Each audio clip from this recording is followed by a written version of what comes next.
Chapter 12. Beast from Below. It was opening night and the school auditorium was packed. Sam stuck his head through the red curtains and peered out. He saw hundreds of parents and teachers in audience. He even saw his mom and Lucy's little brother.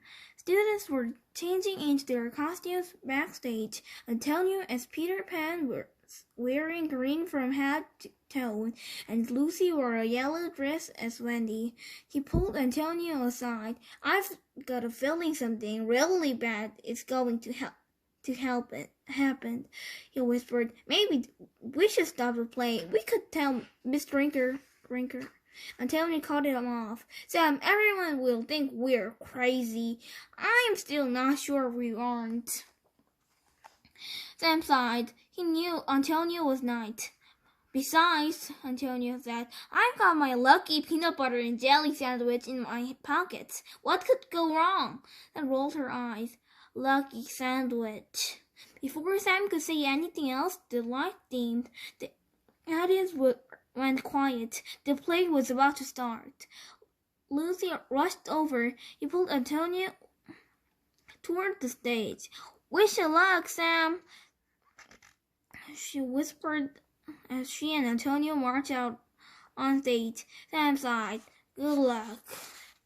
2 hours later, Sam was smiling from ear to ear. He couldn't believe it. The play was actually going okay. Lucy was saying her lines perfectly. Antonio made an awesome Peter Pan, and the audience was clapping on tone. Maybe he had been worried for nothing.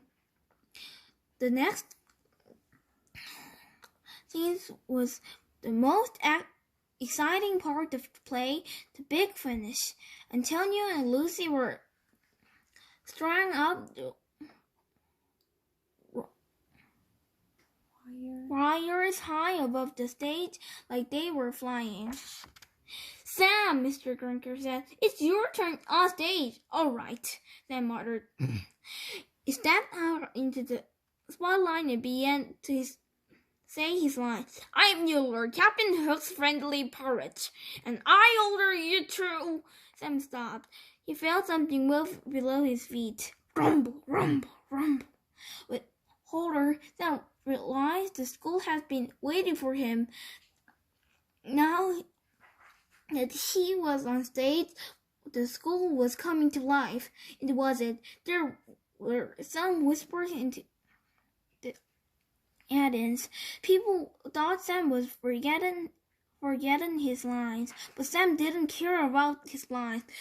He cared about what he saw next. The trapdoor in the floor was opening. From high, Lucy and Antonio saw it too. The trapdoor was opening wider and wider. It was like a wooden stage was suddenly made a rumble. Sam's heart pounded as he looked down into the darkness below. There he saw the true terror. Beneath the stage, hundreds of metal folding chairs were opening and closing like a set of giant dog teeth. And high above these hungry mouths, Antonio and Lucy were dangling on their lines. They were about to be eaten alive. Chomp, chomp, chomp.